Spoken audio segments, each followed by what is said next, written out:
The blood drained from my face as I heard my wife's voice through the thin apartment wall. Not because she was hurt. Hell, that would have been easier to deal with. No, Talia was perfectly fine, chatting away on speakerphone with her mother, like she didn't have a care in the world. He's just a placeholder, Mom. I'm keeping him around until someone better shows up. Someone with real money, not some burnt-out ambulance jockey who smells like disinfectant and other people's problems. I stood there in my paramedic uniform, still stained from a 12-hour shift pulling idiots out of car wrecks, and felt my world collapse faster than a house of cards in a hurricane. 3 years of marriage, and apparently I'd been auditioning for the role of temporary husband this whole time. The irony wasn't lost on me. I spent my days saving lives, and here I was discovering mine was nothing but an elaborate lie. I pushed open the bedroom door, watching Talia's face transform from casual cruelty to deer-in-headlights panic. Her phone was still on speaker, her mother's voice crackling through. "Well, just make sure you don't wait too long, darling. You're not getting any younger." "No need to wait, Talia," I said, my voice surprisingly steady. "I'm right here." She fumbled for the phone, nearly dropping it in her haste to end the call. "Julian, I can explain." "Explain what?" "That our entire marriage has been you settling for less while shopping for something better?" I pulled out my own phone, took a screenshot of her call log. 23 calls to her mother this week alone. How long have these little strategy sessions been going on? Talia's face went through more changes than a traffic light. Panic, guilt, defiance, then back to panic. She looked like a runway model who just tripped in front of the cameras. All that practiced perfection cracking at the seams. "You don't understand the pressure I'm under," she started. But my phone buzzed with a text from Sam, my partner at the fire station. "You need to see something." The attached photo was blurry but clear enough. Talia and some guy in an expensive suit entering what looked like a penthouse building. The timestamp showed yesterday evening, when she'd told me she was working late at the boutique. I held up the phone so she could see it. "Who's this, Talia? Your upgrade?" The color drained from her face completely now. "That's just Brian from work. He's helping me with some real estate investments." "Real estate investments?" I laughed, but there wasn't any humor in it. "Is that what we're calling it now?" My phone rang. Sam calling. I answered on speaker. "Julian, man. I'm sorry to be the one to tell you this, but I saw your wife at Chez Laurent last night. She was all over some guy in a Tesla. They weren't discussing business, if you know what I mean." Talia's eyes went wide. "Sam, you don't know what you're talking about." "Actually, Talia, I've got 20/20 vision and a pretty good understanding of what cheating looks like." Sam's voice was cold. "Julian, you need to get out of there. Come to my place." I looked at my wife, ex-wife, really, though the paperwork hadn't caught up yet, and felt something shift inside me. The hurt was still there, burning like acid in my chest. But underneath it was something else. Something that felt like the moment before I had to make a life-or-death decision in the back of an ambulance. "You know what, Talia? You're right about one thing. You deserve better than a placeholder." I started pulling clothes from our dresser, shoving them into a duffel bag. "And I deserve better than someone who thinks I'm just keeping her seat warm." "Julian, please, we can work this out." "Work what out?" "The fact that you've been lying to me for God knows how long. The fact that you and your mother have been planning my replacement, like I'm a broken appliance." I grabbed our wedding photo from the nightstand, looked at it for a moment, then dropped it in the trash. The glass cracked with a satisfying sound. "Here's what's going to happen," I said, pulling off my wedding ring and tossing it onto the bed. "I'm leaving. You can keep the apartment. It's in your name anyway, right? Smart planning on your part." Talia was crying now, but I wasn't sure if it was from guilt or just panic at being caught. "Where are you going?" "To stay with someone who actually gives a damn about me." I shouldered my bag and headed for the door. "Oh, and Talia, you might want to call your mother back. Tell her the placeholder just quit." As I walked out, I did one last thing. I opened our family group chat, the one with Talia's parents, her sister Mia, and her grandmother, and sent screenshots of everything. The call log, the photo Sam had sent, and a simple message. "Ask Talia about Brian." My phone started buzzing immediately, but I was already in the hallway, walking away from 3 years of my life and toward whatever came next. Sam's apartment smelled like pizza and motor oil, which was somehow more comforting than the designer candles and expensive perfume that had filled my old place. He handed me a beer and sat down across from me, his weathered face serious. "So what's the plan, brother?" Plan? I took a long drink. I'm thinking step 1 is getting spectacularly drunk. Step 2 is figuring out how to afford my own place on a paramedic's salary. That's not what I meant, and you know it. Sam leaned forward. This Brian guy, he's got money, drives a Tesla, takes your wife to fancy restaurants. You're the guy who runs into burning buildings and saves lives. There's got to be something you can do with that. Before I could answer, my phone rang. Talia's mother, Leela. I almost declined, then decided I wanted to hear this. Julian, dear, I think there's been a misunderstanding. No misunderstanding, Leela. I heard you loud and clear. Your daughter married beneath herself, and you've been coaching her through finding someone better. Now, let's not be rash. Think about your future. I laughed. Oh, I am. Just not the one you're picturing. What's that supposed to mean? It means your daughter just lost the best thing that ever happened to her, and I'm going to make sure everyone knows it. I hung up and looked at Sam. You know what? You're right. I do have something Brian doesn't. What's that? A reputation as someone who saves people, someone trustworthy. A hero. I pulled up Talia's Instagram account, scrolled through months of photos. Her at fancy restaurants, designer boutiques, charity galas, all funded by my steady paycheck, while she played at being a socialite. Time to show everyone what their golden girl really thinks of the little people. The next morning, I put my plan into action. First stop, Goldman's Jewelry, where I'd bought Talia's engagement ring 3 years ago. Mrs. Goldman remembered me. I'd saved her grandson from a drug overdose 2 years back. Julian, how are you, dear? How's married life? Actually, Mrs. Goldman, that's why I'm here. I pulled out the ring I'd retrieved from the apartment while Talia was at work. I need to return this. Derv, her face fell. Oh, honey, what happened? Turns out my wife thinks I'm just a placeholder until someone with more money comes along. Her words, not mine. I placed the ring on the counter. I was hoping you could help me turn this into something positive. Derm, Mrs. Goldman examined the ring, then looked up at me with fire in her eyes. That girl never deserved you. This ring is worth $8,000. Full refund, and I'm throwing in a little something extra. What do you mean? She smiled. I mean, I'm calling my friend at Channel 7. They love stories about local heroes getting a raw deal. 20 minutes later, I walked out with a check and a promise that my story would be on the evening news. But I wasn't done yet. I drove to Mercy General, where I'd worked plenty of overtime shifts, and found Dr. Martinez in the break room. Julian, I heard about you and Talia. I'm sorry, man. Thanks, Doc. Actually, I wanted to make a donation to the burn unit. Anonymous, but I thought you should know it's coming from someone who understands what real heroes look like. I handed him a check for $4,000, half the ring money. I've got some vacation time saved up. Mind if I take a few weeks to get my life sorted out? Of course. Take all the time you need. By evening, my phone was blowing up. The news story had aired, and suddenly I was the heroic paramedic betrayed by his socialite wife. The reporter had done her homework. They showed clips of me at various emergency scenes, interviewed colleagues who called me one of the good ones, and then contrasted it with photos of Talia at expensive restaurants and charity events. The kicker was the interview with Mrs.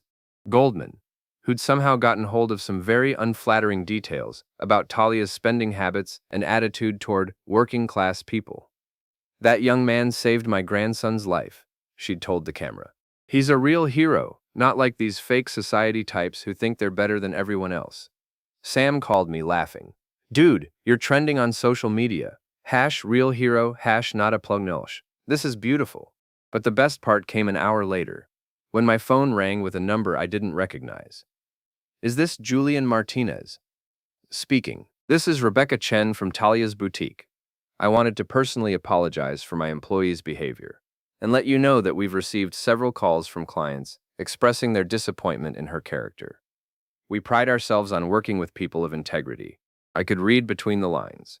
Talia's job was in jeopardy. I appreciate the call, Miss Chen, but I don't want anyone to lose their job over this. Of course, you're very gracious. That just proves what everyone is saying about you. After I hung up, Sam raised his beer in a toast. To Julian Martinez, who's about to learn that sometimes the best revenge is just telling the truth. But as I scrolled through the social media posts, hundreds of people calling Talia everything from a gold digger to a heartless witch, I realized the truth was just the beginning. My phone buzzed with a text from an unknown number. This isn't over. You have no idea what you've started. I showed Sam the message. He frowned. Think that's from Talia. No, I said. Screenshot the message. That's not her style. I think I just met Brian. The next morning brought a surprise I hadn't expected. I was grabbing coffee near the fire station when I spotted a familiar Tesla parked outside. Bright red, pristine, with vanity plates reading CLOS Air 1. Subtle as a brick through a window. Brian was leaning against it, looking like he'd stepped out of a men's magazine. Expensive suit, perfect hair, the kind of confident smile that probably closed million-dollar deals. He was also blocking my truck. You must be Julian, he said, extending a manicured hand. Brian Patterson, I think we need to talk. I looked at his hand, then back at his face. Not really. I think you've said everything that needs saying. Look, I understand you're upset, but Talia and I are none of my business anymore. I walked around him toward my truck. Move your car. She never loved you, you know. His voice had lost that fake friendliness. She told me all about your little marriage, how you bored her, how she had to pretend to be interested in your small-time hero complex. I stopped walking. Is that right? She's with me now, has been for months.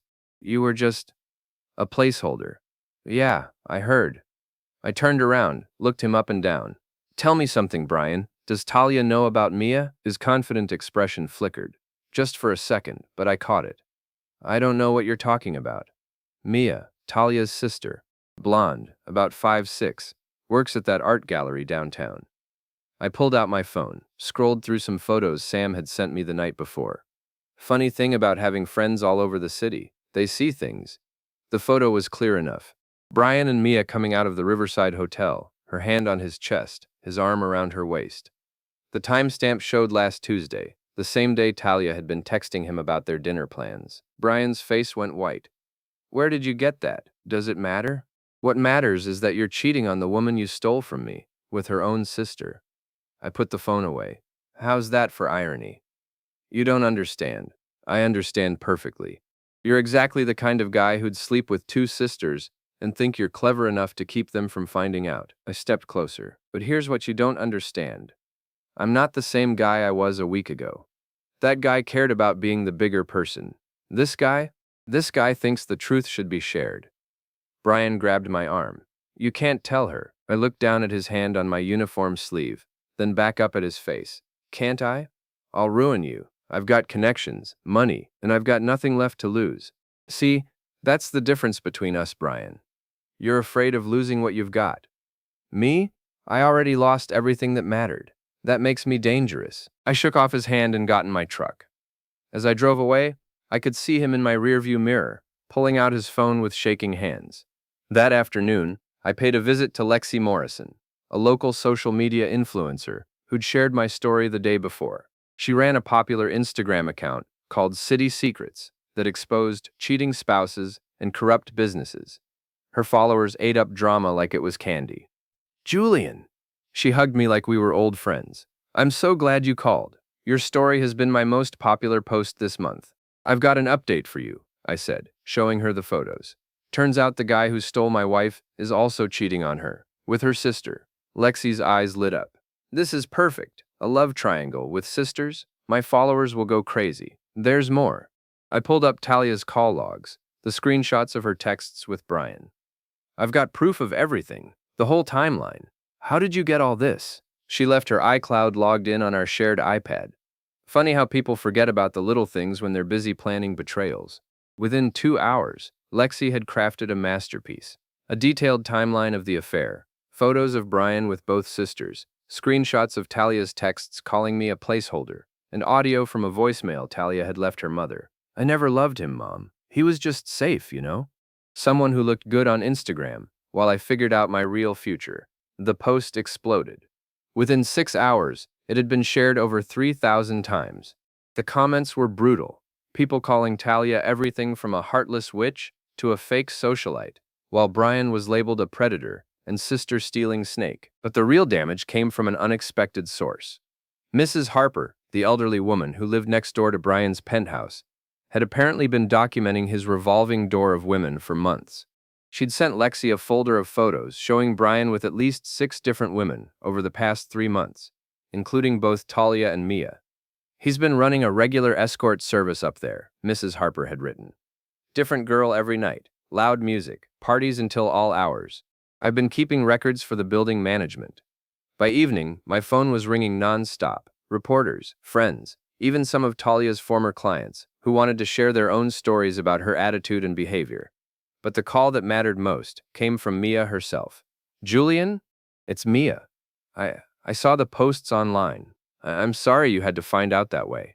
Are you? Because it feels like you wanted maximum humiliation. You're right. I did. No point in lying now.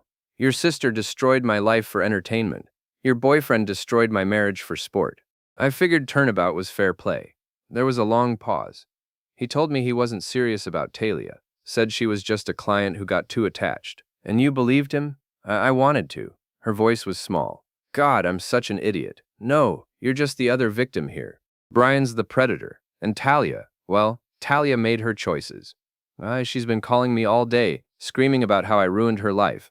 Like I'm the one who posted those photos. And did you tell her the truth about you and Brian? I couldn't. She's my sister. She was your sister. Now she's just another person who thought she could use people without consequences. After I hung up, Sam came over with Chinese takeout and beer. We sat in his living room, scrolling through the social media carnage. Jesus, Julian, look at this. He showed me his phone. Talia's boutique just posted that they're reviewing their staffing decisions, and Brian's real estate company put out a statement about maintaining professional standards. Good, I said, and meant it. They both thought they were untouchable. Time they learned different. My phone buzzed with another unknown number. You've made a big mistake. This won't end well for you. I showed Sam the message. He shook his head. Guy just doesn't know when to quit. Oh, he'll learn, I said, already planning my next move. They both will. The confrontation I'd been expecting came 3 days later, but not from who I thought. I was leaving the grocery store when I spotted Tom and Jennifer Walsh walking toward me across the parking lot. They'd been our couple friends for 2 years, double dates, barbecues, game nights. I'd considered them close friends. The expressions on their faces told me everything I needed to know before they said a word. Julian, Tom said, his voice cold. We need to talk. About what? Jennifer crossed her arms. About this public humiliation campaign you're running against Talia. I almost laughed. Humiliation campaign? Is that what we're calling telling the truth now? You're destroying her life, Jennifer snapped. She's lost her job, her reputation. She destroyed her own life when she decided to cheat on her husband and call him a placeholder. I shifted my grocery bags, studying their faces. But I'm guessing you already knew about the affair, didn't you? Tom and Jennifer exchanged a look that confirmed my suspicions. We knew she was unhappy, Tom said carefully. Marriage is complicated. Complicated. The word came out harsher than I'd intended. She was planning to leave me for months, possibly years, while spending my money and lying to my face. You knew about it and said nothing. That's not complicated. That's betrayal. We didn't want to get involved in your personal business, Jennifer said. But you're involved now, aren't you? Coming here to defend her, to make me feel guilty for exposing what she did. I set my bags down, really looking at them for the first time. How long have you known? Julian, how long? Tom sighed. 6 months, maybe longer. 6 months, I nodded slowly. 6 months of dinners where you sat across from me, knowing my wife was cheating. 6 months of game nights where you watched me talk about our future together, knowing she was planning to leave me. 6 months of lies. It wasn't our place, Jennifer started. It wasn't your place to be honest with someone you called a friend? To give me a heads up that my marriage was a joke? I picked up my bags again. You know what? You're right. It wasn't your place. Just like it's not your place to come here and lecture me about my response to being betrayed by everyone I trusted. Talia made mistakes, Tom said. But what you're doing is cruel. Cruel? I laughed, but there was no humor in it. You want to know what's cruel? Having your wife tell her mother you're just a placeholder while you're working double shifts to pay for her lifestyle. Having your friends know your marriage is a lie and saying nothing. Having people you trusted make you look like a fool for months. We were trying to protect you. No, you were protecting yourselves. You didn't want the drama of getting involved, so you let me live in ignorance while everyone else knew the truth. I started walking toward my truck. Well, now everyone knows the truth, including me. Julian, wait. I turned back. You know what the funny thing is? I actually feel sorry for you two. Because if you can watch a friend get betrayed and do nothing, if you can sit by while someone you care about gets humiliated and stay silent, then you're not really friends to anyone. You're just people who happen to know each other. That's not fair. Fair? I shook my head. Nothing about this has been fair, but at least now it's honest. I got in my truck and drove away, leaving them standing in the parking lot. But I wasn't done with confrontations for the day. That evening, I got a call from Mike Rodriguez, another friend from our old group. He wanted to meet at O'Malley's, the bar where we used to watch football games together. I found him at our usual table, nursing a beer and looking uncomfortable. 3 other guys were with him: David, Steve, and Marcus, all part of our regular crew. Julian, Mike said as I sat down, thanks for coming. Let me guess, you're here to tell me I'm being too hard on Talia. We're here because we're worried about you, David said. This whole revenge thing, it's not like you. You're right. The old me would have quietly divorced her and moved on. The old me cared about being the bigger person. I signaled the bartender for a beer. But the old me also trusted people who didn't deserve it. Look, Steve said, we all know what Talia did was wrong. Do you? Because Tom and Jennifer knew about it for 6 months and said nothing. Makes me wonder who else in our little group was keeping secrets. The uncomfortable looks they exchanged told me everything. Oh, Jesus Christ, I said. All of you. It's not that simple, Marcus started. It's exactly that simple. My wife was cheating on me, planning to leave me, calling me a placeholder behind my back, and every single one of you knew about it. I stood up, threw a 20 on the table. How many times did you guys laugh about it? How many times did you sit around talking about poor, stupid Julian, who had no idea his wife was shopping for an upgrade? We never laughed, Mike said. But you talked about it. You all knew, and you let me keep making a fool of myself. I looked around the table at faces I'd trusted, people I'd considered brothers. You know what the worst part is? I would have done anything for any of you. If your wives were cheating, if you were in trouble, if you needed help, I would have been there. But when I needed you to be honest with me, when I needed real friends, you all chose to protect yourselves instead. We were trying to spare you. Spare me what? The truth? The chance to make my own decisions about my life? I shook my head. You weren't sparing me anything. You were sparing yourselves the discomfort of getting involved. David stood up. So what? We're all supposed to be enemies now, because we didn't want to blow up your marriage? My marriage was already blown up. You just helped Talia keep me in the dark about it. I looked at each of them one more time. We're not enemies. We're nothing. Because real friends don't let each other live in lies. I walked out of O'Malley's, knowing I'd never be back. Not with them, anyway. But as I got to my truck, my phone rang. Sam's number. Julian, where are you? Just left O'Malley's. Why? You need to get over here. Now. Talia's at my apartment, and she's not alone. What do you mean, not alone? She brought Brian. And they're both drunk and pissed off and making threats. I started the engine. I'll be right there. Julian, be careful. They're talking about pressing charges, saying you've been harassing them. Let them try, I said, and meant it. I'm just getting started. When I pulled up to Sam's apartment complex, I could hear shouting from the parking lot. Talia's voice, shrill and angry, mixed with Brian's deeper tones and Sam's attempts to calm them down.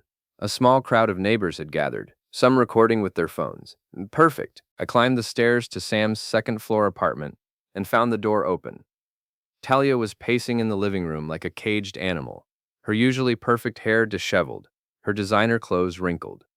Brian stood near the window, his expensive suit rumpled, his face flushed with alcohol and anger. Sam looked relieved when he saw me. Thank God. They've been here for 20 minutes demanding to know where you live. Why would they want to know that? I asked, though I had a pretty good idea. Talia spun around when she heard my voice. Her eyes were red-rimmed. Whether from crying or drinking, I couldn't tell. You son of a bitch. You destroyed everything. I told the truth. There's a difference. The truth? She laughed, but it sounded more like a sob. You made me look like a monster. I didn't make you do anything. You cheated on me, called me a placeholder, and planned to leave me while spending my money. All I did was share the evidence. Brian stepped forward, swaying slightly. You think you're so smart, don't you? The righteous hero getting his revenge. I think I'm a guy who got tired of being lied to. Well, here's a truth for you, Talia said, pulling out her phone. I recorded our last conversation, the one where you threatened to ruin my life. I never threatened you. That's not how it sounded to me. She held up the phone. I've got you saying you'd make sure everyone knew what kind of person I really was. That sounds like harassment to me. Sam moved closer to me. Julian, maybe we should. No, I said, pulling out my own phone. Let's talk about recordings, because I've got some interesting ones too. I scrolled through my audio files, found the one I wanted. Talia's voice filled the room, crystal clear. I never loved him, Mom. He was just safe, you know? Someone who looked good on Instagram while I figured out my real future. The sex was boring. He has no ambition, and he smells like other people's problems. But he paid the bills while I built my real life. The color drained from Talia's face. Where did you get that? You left a voicemail on your mother's phone. She accidentally called me back while playing it. I switched to another file. But that's not the best one. This time it was Brian's voice. The paramedic. Jesus, Talia, you really slummed it with that one. Don't worry. Once we're together officially, you'll never have to pretend to care about saving lives and helping people again. That whole hero worship thing is so middle class. Brian lunged toward me, but Sam stepped between us. Easy there, golden boy. You recorded private conversations, Talia said. That's illegal. Actually, it's not. You left voicemails on phones that belong to other people. Once you do that, they become the property of the recipient. I smiled. Funny how the law works, isn't it? You're sick, she said. This whole revenge fantasy is sick. You want to know what's sick? Lying to someone for months while planning to leave them. Using their money to fund your lifestyle while shopping for their replacement. Calling them a placeholder while they work double shifts to pay for your designer clothes. I looked at both of them, but you're right about one thing. This is a fantasy. Your fantasy that you could treat people like garbage and never face consequences. Brian pulled out his own phone. I'm calling the police. This is harassment. Go ahead, I said. Call them. Let's have a nice public conversation about who's been harassing whom. I'm sure they'd love to hear about how you've been stalking me, threatening me, and showing up at my friend's apartment drunk and belligerent. We came here to talk. You came here to intimidate me. There's a difference. I looked around the room, at the neighbors still recording from the hallway, at Sam standing ready to back me up, at my ex-wife and her boyfriend looking increasingly desperate. But you know what? I'm glad you're here, because I've got something to tell you both. I pulled up a new audio file on my phone. This is from yesterday, a conversation between Brian and Mia, Talia's sister, the one he's also been sleeping with. Don't, Brian started, but I was already hitting play. Mia's voice filled the room. She has no idea, does she, about us? Brian's response. None, and it's going to stay that way. Talia's got money and connections. You're just fun. Talia's face went through several emotions at once. Shock, hurt, rage, and finally a cold fury that made her look like a completely different person. You bastard, she whispered, turning to Brian. You told me I was the only one. Talia, I can explain. Explain what? That you've been sleeping with my sister while telling me you loved me? That I destroyed my marriage for someone who thinks I'm just a meal ticket? The irony wasn't lost on me. Talia was experiencing exactly what I'd felt a week ago. The crushing realization that someone you trusted had been lying to you all along. Now you know how it feels, I said quietly. She turned back to me, tears streaming down her face. I hate you. I know, but at least now you hate me for telling the truth instead of hating me for being boring and middle class and not good enough for your grand plans. Brian was backing toward the door. I should go. Yes, you should, Sam said. Before I decide to show these nice people with the cameras, what happens when someone threatens my best friend? This isn't over, Brian said, but his voice lacked conviction. Yeah, it is, I replied. It's been over since the moment you decided to mess with someone who had nothing left to lose. As Brian stumbled out, Talia collapsed onto Sam's couch, sobbing. For a moment, I almost felt sorry for her. Almost. Why? She asked through her tears. Why did you have to destroy everything? I didn't destroy anything. I just stopped pretending it was real. I put my phone away. You made your choices, Talia. You chose to cheat, to lie, to treat our marriage like a joke. I just made sure there were consequences. I loved you, she whispered. No, you didn't. You loved the idea of me. The stable, reliable guy who'd pay your bills while you figured out your real future. But you never loved me. I looked at her one last time. And you know what? That's okay. Because I finally realized I deserved better than someone who thought love was a placeholder until something better came along. I turned to Sam. I'll be at the truck. As I walked out, I could hear Talia still crying, the neighbors whispering, phones still recording. Tomorrow, this would be all over social media. The final chapter in the story of the paramedic who fought back. But for the first time in a week, I felt something other than anger or hurt. I felt free. Sam joined me at the truck 5 minutes later. She's gone. Called an Uber. Good. You know this really is over now, right? You got your revenge. You exposed them both. Everyone knows the truth. I nodded. Yeah, it's over. So what now? I looked up at the apartment building, where lights were still on and people were still talking about what they'd witnessed. Tomorrow, there would be new stories, new drama, new betrayals. But mine was finished. Now I figure out what comes next, I said. Without placeholders, without lies, without people who think I'm not good enough. You know you're better than all of them, right? I'm starting to figure that out. As we drove away, my phone buzzed with notifications. Social media posts, news requests, messages from people who'd seen the videos from tonight. The story of Julian Martinez, the paramedic who refused to be a placeholder, was going viral again. But I didn't check the messages. I didn't need to see the comments or read about how Talia and Brian were being dragged online. I'd gotten what I came for, the truth, exposed for everyone to see. And sometimes, that's the best revenge of all. 6 months later, I was working a shift when we got called to a car accident on the interstate. Drunk driver, multiple vehicles involved, one person trapped. As I worked to stabilize the victim, I realized it was someone I recognized. Brian Patterson, unconscious and bleeding. His red Tesla wrapped around a concrete barrier, and for a moment I hesitated. This was the man who'd helped destroy my marriage, who'd threatened me, who'd treated me like I was nothing. Then I remembered who I was. Not the bitter ex-husband, not the guy seeking revenge. I was a paramedic, someone who saves lives, even when those lives belong to people who don't deserve it. I spent the next 20 minutes keeping Brian alive, until we got him to the hospital. He never knew it was me, never knew that the man he'd tried to destroy was the one who saved his life. Later, when my shift ended, I sat in my truck and thought about irony, about second chances and karma and the difference between justice and revenge. I never saw Talia again. Heard through the grapevine that she'd moved back in with her parents, was working at a department store, had given up her dreams of being a socialite. Mia had apparently cut all contact with both of them. As for me, I'd been promoted to senior paramedic, had started dating a nurse from the hospital who thought my job was heroic instead of embarrassing, and had moved into a place of my own. I was no longer anyone's placeholder, and that was the best revenge of all.